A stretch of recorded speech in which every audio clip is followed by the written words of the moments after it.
estejamos aqui nesta tarde bendizendo o teu santo nome. 1 Reis 21. Fazer aqui nos pregadores, né? Quem encontrou diz amém. Quem não achou diz glória a Deus.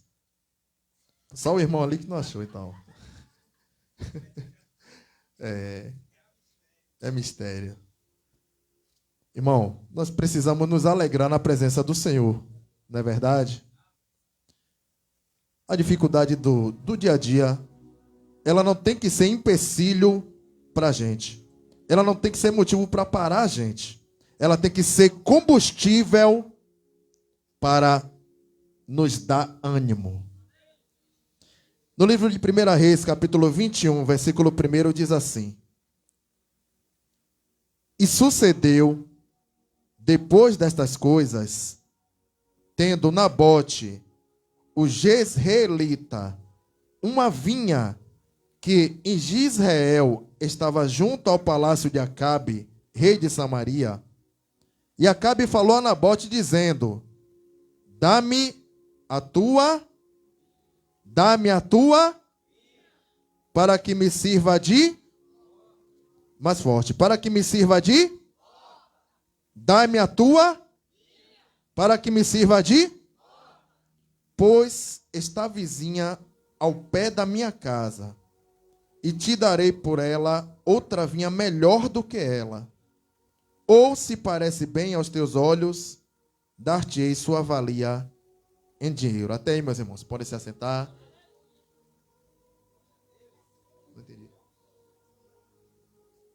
Glorificado, exaltado é o nome do Senhor. Eu glorifico a Deus pela vida dos irmãos. Agradeço a meu Pai, nosso Deus, por estarmos aqui bem, alegres, felizes, satisfeitos, empenhados em fazer a obra. Agradeço ao nosso diácono Mário, separado ao presbitério, né, já está iniciando a caminhada no presbitério, mas a obra de Deus ele já vem, né, já tem iniciado durante um tempo.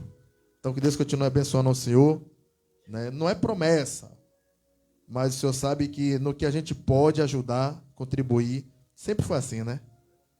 Graças a Deus, me ajudou muito ali liderando os homens, e me ajuda, né? Porque o grupo vai retornar. É uma pessoa que está sempre empenhada, né, irmãos, na obra do Senhor.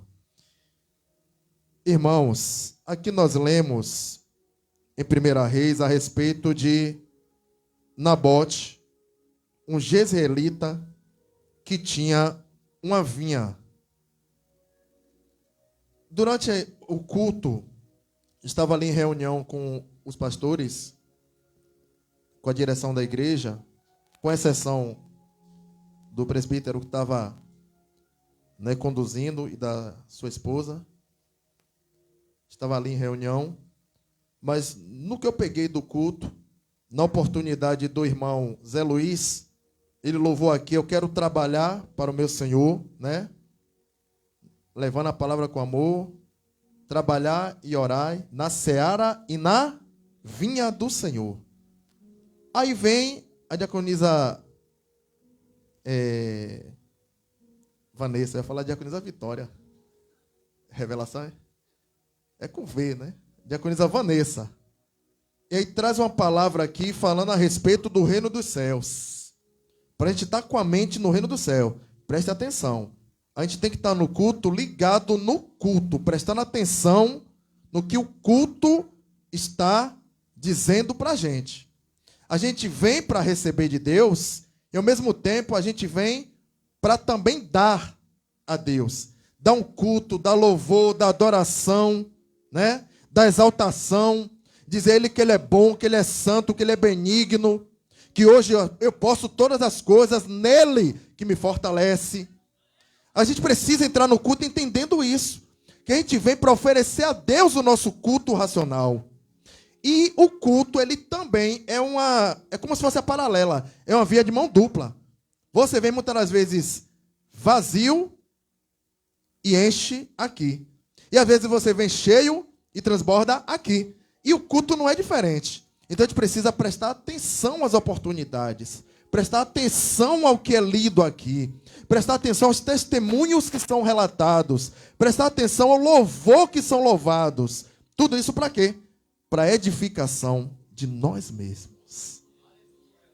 Então, sentei ali, e quando ela falou de prestar atenção no reino, eu já estava com esse versículo na mente. Na verdade, eu não ia pregar a vinha de Nabote. Eu ia pregar uma palavra um pouco mais pesada. Lá em Judas, que diz que já é a última hora. Estamos vivendo a última hora. Mas está dentro desse contexto. Estou falando isso para os irmãos entenderem essa introdução. Aqui, Nabote era um cidadão que a Bíblia não relata muito a convivência dele. Mas dá para se ver que ele tinha uma vinha frutífera. Uma vinha que proporcionava alegria para ele, para a família e para a comunidade. Por que a vinha? Porque ali tinha o fruto da vide, né? A vinha, muitas das vezes, ela é também classificada na Bíblia como terreno, como área, como região. E aí o rei Acabe chega após uma vitória que teve em cima dos sírios, e ele está com o ego lá em cima. Oi, Israel venceu, eu sou o rei Acabe, e algo despertou nele, quando ele viu aquela vinha frutífera ao lado do palácio dele. Agora, o que me chama a atenção é o seguinte, ele pede a Nabote, dá-me a tua vinha. Para quê? Para que me sirva de horta.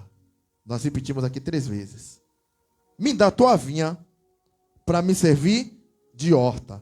E se você quiser, caso seja da tua vontade, eu te dou uma vinha melhor. Opa, já deu um curto-circuito aqui. Serviram uma fumaça, bateu? Se Acabe tem uma vinha melhor, para que ele quer a vinha de Nabote? Alguém sabe me explicar isso?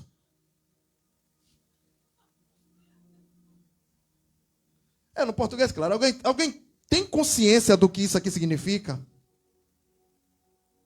Trazendo para o dia de hoje, significa que tem alguém de olho no que você tem. Muitas das vezes ele pode ter até algo melhor, mas ele quer te destruir. Ele quer roubar o que é teu. Ele mesmo diz, eu tenho uma melhor.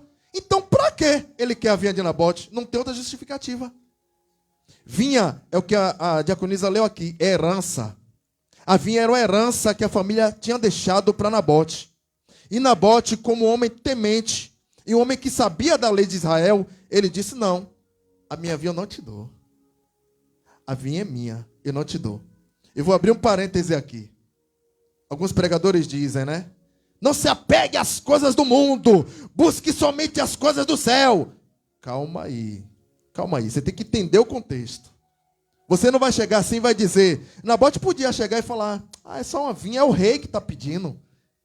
Né? É só uma vinha, é o rei. Ele vai me dar o melhor. Então tome, meu rei, pode ficar com a vinha. Não. Não é que o coração de Nabote estava na vinha. É que ele sabia da grandiosidade que representava para ele aquela herança. E eu quero te dizer que você... nós precisamos entender e perceber da grandiosidade que é o reino do céu representa para a gente. É isso aqui que eu estou dizendo. Aqui simboliza como terra, mas nós estamos dizendo de uma herança que Jesus morreu na cruz para que eu e você desfrute de uma terra que emana leite e mel, que não vai ter choro e não vai ter dor. É essa herança que Satanás quer roubar. É essa herança que muitos estão aí de olho. Só que diferente da vinha de Nabote, não existe nada melhor do que a salvação. Não existe nada melhor do que a salvação. Então as ofertas que vêm do mundo, você não pode deixar se contaminar com essas ofertas. Porque não existe nada melhor do que a tua salvação. Os manjares vão chegar. Chega todo dia. As ofertas chegam todo dia. Rapaz, você fazia, por que deixou de fazer? Vá lá, pai, besteira, não dá em nada não. E a vinha, ó. E você se esquecendo, ó, da promessa. Nós temos promessa de vida eterna. Nós temos promessa de salvação. Nós temos promessa de transformação. Eu não vejo em lugar nenhum, a proposta que Jesus Cristo traz. Nenhum. Não existe Deus de barro, não existe Deus de lama, não existe Deus de madeira. Ninguém consegue fazer o que Jesus faz em nossas vidas. Só Jesus consegue tirar uma pessoa do tráfico e colocar uma Bíblia debaixo dos braços e consertar os caminhos dela.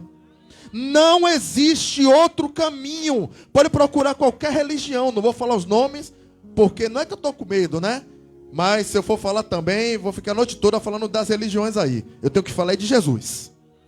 Só Jesus transforma.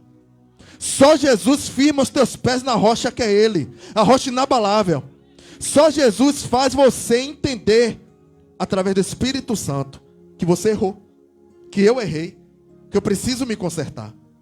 Nenhuma oferta, nada, pode bater tambor, pode rodar, pode jogar búzio, pode fazer o que for. Só que transforma o ser humano é Jesus e o Espírito Santo.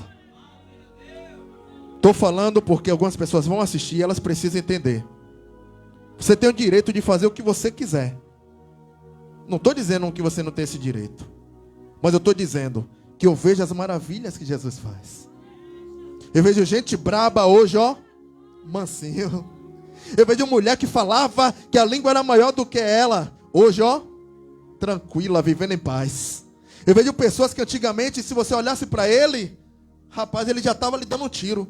Hoje ele prega a palavra e faz como Pedro. Olha para mim. Olha para mim. Antes eu não podia olhar para ele. Hoje ele diz, olha para mim. Porque quem está falando com você é Jesus de Nazaré. Então só Jesus tem essa proposta.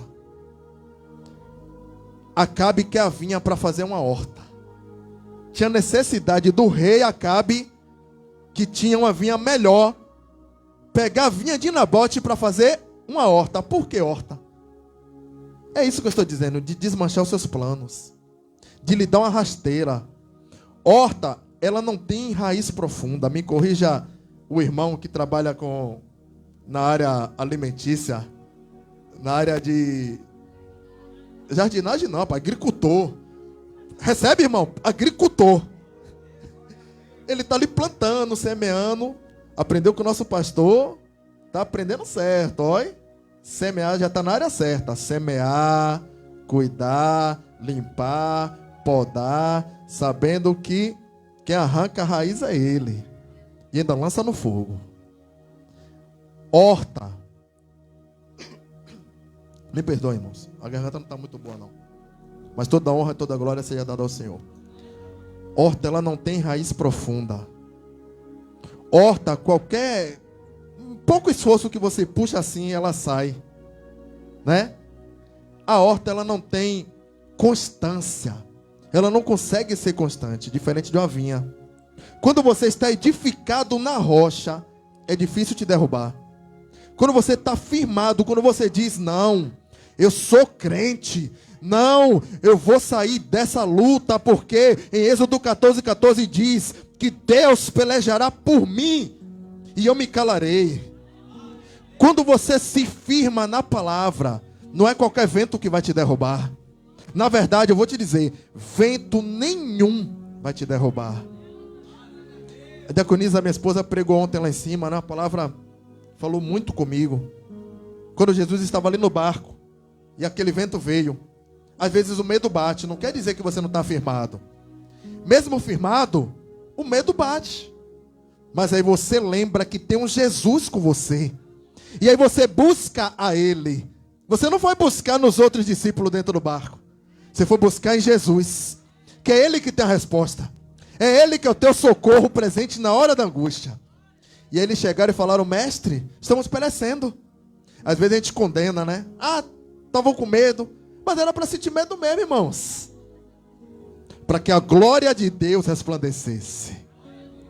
Se eles não buscassem a Jesus, se eles falassem que nada, rapaz, é um ventinho, dá em nada, eu que resolvo.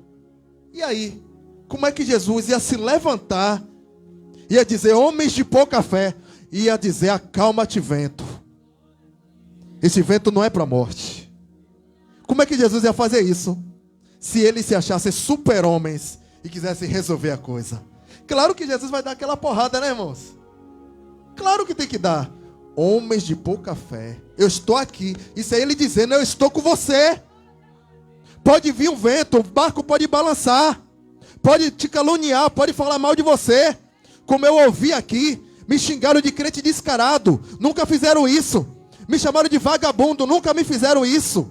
Mas eu estou firme e glorificando a meu Deus, porque Ele é o autor e consumador da minha fé. E quem me xingou, não tenho raiva dele. Não tenho raiva não. Eu oro que Deus tenha misericórdia. Porque é isso que precisamos fazer. E hoje eu vou contar um testemunho breve para os irmãos. Está acontecendo ainda, mas só um começo. Para honra e para a glória do Senhor, aquela casa que vai, parece que não vai e volta, está indo, graças a Deus. A consagração chegou, graças a Deus. Não é para me engrandecer, mas é porque eu tenho consciência que eu fui chamado e alistado para o exército do Senhor. Então, por mais que o pastor me pegou aqui e na hora a gente toma um baque, meu Deus, o pastor, e ele tem um jeito de falar, né? Ele diz, irmão, eu vou trocar sua credencial. Ele só fala assim, para ver se você processa o que está acontecendo. Então, a consagração de presbítero para evangelista significa que eu tenho mais responsabilidade ainda. Significa que ele chamou não um covarde, ele chamou a pessoa que necessita que necessita dele. Uma pessoa que é dependente dele, para fazer a boa obra dele. Então, às vezes, acontece algo na sua vida, foi como a irmã também pregou aqui na sexta-feira, a palavra fantástica. Às vezes acontece aquele reboliço ali, aquele ventaval, e você não está entendendo que são os ossos se encaixando. Oh glória, não é você entendendo Ezequiel 37, não é você entendendo que tudo está voltando para o seu lugar. Mas que antes precisa acontecer isso, sabe por quê? Porque a mão de Deus operando, e operando Ele, ninguém impedirá. Oh, aleluia. Deus opera de uma forma que você não entende. Aí você diz, meu Deus, mas eu estou indo para a igreja às 5 da manhã orar. Meu Deus, mas quando passa uma mulher, eu não olho mais com aquele desejo que eu tinha. Né, minha irmã? Deu risada, né? Meu Deus, quando passa aquele gatinho, eu fico me segurando, não olho mais.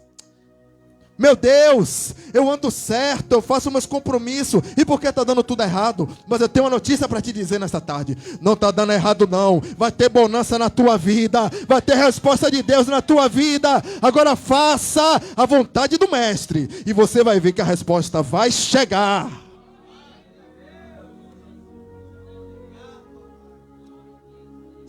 Oh, aleluia, aleluia. Oh, glória. Oh, aleluia. Oh, glória a Deus.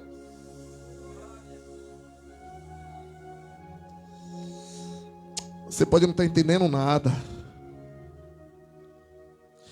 mas a glória de Deus vai resplandecer de uma forma que você, aí sim você vai entender o que está acontecendo hoje. Eu digo, porque quando eu vi essas palavras, eu não me abati não. Era para me abater, mas não me abati não. Aconteceu com Jesus na cruz. Ele estava na cruz do meio pregado. Um diz, olhe, eu testifico que este homem é inocente. Vocês estão matando um inocente. Deixa eu acompanhar, meu filho. Tita precisa de muita oração, irmãos. E o outro do outro lado diz, não é tu, filho de Deus?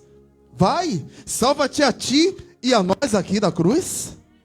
Aconteceu isso com ele. E os homens lá embaixo dizendo, não é você que disse que em 3 dias você derrubava isso e você edificava?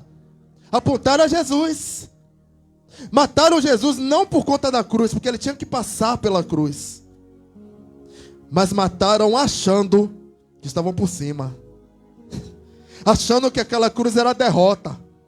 Achando que aquela cruz era de humilhação. Não. Contudo, Jesus olha para cima e diz, Pai, perdoa-lhes, pois eles não sabem o que está fazendo.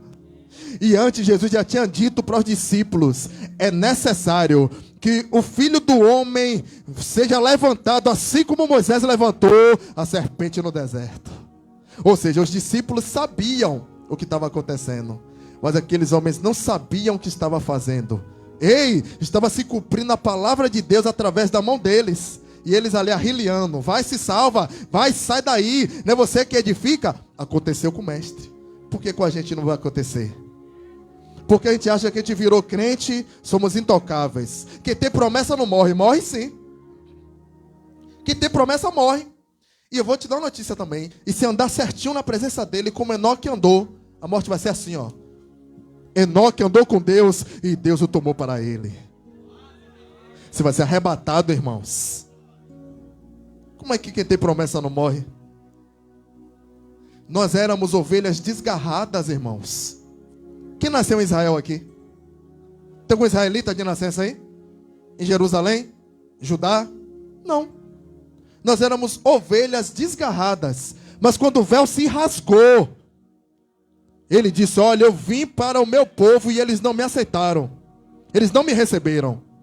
Mas aquele ao qual levanta a mão e confessa que eu sou o grande, o poderoso, aquele que é o autor da tua fé, consumador da tua fé e da tua existência, esse tem parte comigo, e eu entrarei e cearei com ele.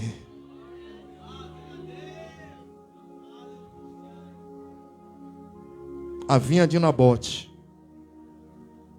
Nabote disse, eu não vendo minha vinha. E eu e você nessa tarde, a gente tem que cada vez mais dizer, eu não vendo a minha salvação. A igreja pode repetir, no 3, eu não vendo a minha salvação. 1, 2, 3. Pode ser um pouco mais forte, para abalar o inferno. É para abalar o inferno, para deixar o Satanás virado nele mesmo. Eu não vendo a minha salvação.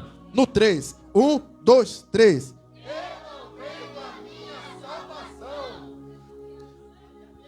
Você já foi comprado. Ele pagou com sangue puro, com sangue inocente. O salário do pecado é a morte, mas já foi pago. Nós somos justificados por Ele. Nós não vamos subir por conta das nossas obras. Apesar que em Apocalipse, Deus falou para as 7 igrejas, eu conheço a tua obra. Mas é a misericórdia dele que nos salva. É a misericórdia dele que nos guarda. E tenha certeza, toda oferta que lhe parecer boa, tenha cuidado. Porque essa oferta aqui para Nabote era maravilhosa. Eu vou dar vinha. Aí ele poderia pensar, é porque está do lado do palácio. O rei quer uma horta ali, que ele sai assim no pátio, aí pega assim, puxa, já foi. Está pertinho, só que ele vai me dar o melhor. Não, Nabote não quis isso. Nabote disse, a minha vinha eu não te dou. A minha vinha eu não te dou. Vai chegar prato, vai chegar oferta. E eu agradeço a Deus que o pastor Clóvis, goste quem gostar, eu sempre vou falar o nome do meu mestre Jesus e do meu líder, do meu mestre, o meu pastor que vem me ensinando. Ele profetiza e você sabe que quando ele profetiza, a gente tem que ficar ligado. Vai chegar. Agora cabe a gente, eu não estou falando de igreja, irmãos. Não estou falando só de igreja. Não estou dizendo que vocês são presos, amarrados a esse ministério. Eu não estou dizendo isso. Vocês têm que ser presos a Jesus. Mas eu estou dizendo, vigiai e orai para não cair em condenação. Vigiai e orai para não cair em pecado. Pedro, 3 vezes Jesus foi orar, deixou eles um pouco mais abaixo e seguiu. Quando chega e volta, as 3 vezes, está Pedro e os discípulos dormindo. Não orou. Aí na hora que o soldado foi pegar Jesus, Pedro chega e corta a orelha, tentando escandalizar, tentando dar mais um motivo para levarem Jesus para o Gólgota. Aí Jesus pega e restabelece ali. Aí quando a gente lê que diz que Pedro negou Jesus 3 vezes, é porque Jesus disse, vinde, ora comigo, ficai aqui que eu vou orar mais à frente. E aí quando chega lá em Atos dos Apóstolos, capítulo 2, diz que Pedro e Tiago entravam no templo para orar. Quer dizer, o milagre não foi o paralítico ali, em nome do Senhor Jesus, levanta-te. O milagre não foi esse, o milagre foi Pedro orar. Porque quando Jesus estava, as 3 vezes negou. Mas quando Jesus subiu, aí ele viu a necessidade de orar. Então a gente precisa vigiar, irmãos. O inimigo, ele não está brincando de ser inimigo. Ele quer destruir família. Ele quer destruir a tua fé. Ele quer destruir a tua vizinhança. Cabe a gente vigiar e orar, para não cair em condenação. Essa palavra aqui, ela é forte. E ela é assim mesmo. Está cá no Antigo Testamento, 1 Reis, a história dos reis. A gente vai para Jesus. Porque o nosso foco é a salvação, é Jesus Cristo. Tem que ter Jesus nessa mensagem aqui. Tem que ter salvação nessa mensagem aqui. E em 5 minutos ali, não vai dar muito para entrar em Jezabel, que foi a bênção na vida de Acabe. Sabe por que os irmãos riram? Jezabel foi a bênção na vida dele, né? Mas eu vou te dizer uma coisa. Acabe foi chorar nos pés da mulher dele. A mulher chega e diz: meu rei, você está sem comer pão. Isso aí passa, deixa que passa. Deixa que passa. Esqueça isso aí. Você está sem comer pão, você está triste, está cabisbaixo. Passou. Você está cabisbaixo, está triste. O que foi? Ele diz: é porque Nabote não quis me vender a vinha dele. Aí ela chega e diz: não se preocupe, meu rei, a vinha é sua. Aí vai lá, cria cartas, arma situações, fala mal de você. É tudo estratégia para conseguir o que é teu e não é dele. A igreja não pegou, não. Falei que não é pregador. Vão criar estratégia para tomar o que é teu, porque sabe que não é dele. Vai criar estratégia para tomar o que é teu, porque sabe que não é para ele, é teu. O que é teu, é teu. Não se preocupe. Jezabel foi lá, matou, aparentemente tomou a vinha. Mas diga a vocês, quando a gente persevera, quando a gente busca, quando a gente se humilha nos pés do Senhor, quando a gente bota a nossa vida verdadeiramente na mão dele, lá em Lucas diz, que mesmo que morra, viverá. Podem arquitetar contra a igreja, podem tramar contra a igreja, mas a igreja que é firme na palavra do Senhor não tem medo. Continua marchando em direção ao mar vermelho, porque o mar vai se abrir e você vai passar salvo e vai cantar o hino da vitória naquele grande dia. Eu não tenho medo de decreto. Não tenho medo. E lhe digo mais. Eu vi um vídeo aí, eu não ia nem falar isso agora, mas vou falar. Vou falar porque eu me retei com isso. Eu vi um vídeo aqui, não quero saber que está gravando. Eu vi um vídeo, pastor dando glória a Deus, porque saiu uma lei que autoriza a igreja a pregar contra o homossexual. Que não dá em nada. Eu ia dar glória mais ainda a Deus se fosse proibido pregar. Aí eu queria ver quem é crente. É proibido falar de gay. Aí eu queria ver quem é que vai falar de gay. Quem é que vai negar Jesus Cristo. Aí eu queria ver. Eu ainda sonho com a perseguição da igreja. Eu acho que eu sou maluco, como o pastor fala. Eu sonho, eu vendo a gente, a igreja verdadeira sendo perseguida pelo nome de Jesus. Não porque fala de gay, não porque fala da saia dos outros, não porque fala do brinco. Aí tem que ser perseguido mesmo. Se falar do meu terno, eu vou deixar barato, é? Agora, se você prega a palavra de Jesus, você vai se esconder numa caverna. E você vai ficar lá, ó. Meu Deus, o Senhor é grande. Meu Deus, ainda que eu morra, eu viverei. Porque a tua palavra, ela corta dos dois lados. Mas a tua palavra, ela é viva e é fiel. Mas ninguém quer ser perseguido. Ninguém quer ser perseguido. Quer que o governo, imagina a igreja, só pode pregar porque o governo autorizou. Vai entender um negócio desse? Tem cabimento uma coisa dessa? Eu só posso falar porque saiu um decreto do rei. Eu só posso falar porque Nabucodonosor disse. Não, irmãos. Prega a palavra que não dá em nada. Agora, se você, para quem está assistindo entender, que eu não estou atacando o gay. Agora, se você está preocupado com atacar gay, vai ter que ser perseguido mesmo. Aí vai ter que ter um decreto para lhe barrar, porque você está demais. Se você está preocupado com a saia dos outros e não olha a tua saia, tem que ser perseguido mesmo. Agora, pelo santo nome do Senhor Jesus Cristo, a palavra diz, Mateus 24, nós seremos odiados por toda a nação. Então não existe isso de presidente ficar que a igreja é boa, que a igreja é isso, que a igreja é aquilo. Ele tem que odiar a gente. Está na palavra ou a palavra mente? Então quando eu vi aquele vídeo, eu ia falar, mas não cometer nada não, para não ser disciplinado, sei lá, para não ser perseguido, mas eu estou falando agora. Alegria é sofrer perseguição em nome do Senhor Jesus. Alegria é ser caluniado, ser xingado, ser escorado pela tua família, no nome do Senhor Jesus. Alegria, todo mundo virar as costas para você, mas no nome do Senhor Jesus.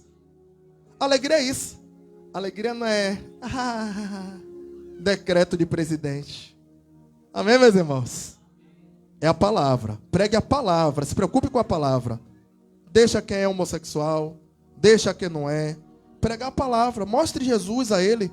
Um Jesus de misericórdia, um Jesus de amor, um Jesus que se respeita, que a gente tem que se respeitar e respeitar os outros. A gente não respeita os outros, quer ser respeitado. Aí precisa de decreto. Amém, meus irmãos? 17h49, vou encerrar 10 minutos antes, porque nós temos um trabalho a fazer aqui com óleo, tá bom, meus irmãos? Eu sou muito alegre, agradeço a meu Deus por cada oportunidade, tá bom, meus irmãos? Que Deus continue abençoando, guardando cada um de vocês. E lembrem que o guarda de Israel está guardando os teus pés. Ele não tosqueneja, ele não cochila, ele não dorme. Jesus estava ali no barco, mas tu acha mesmo que ele não sabia o que estava acontecendo? Que ele estava dormindo, que ele estava desligado? Desligados somos nós. Então se liga com Jesus, amém, irmãos? E as palmas engrandecem assim ao Senhor Jesus. Agradece a minha oportunidade e passa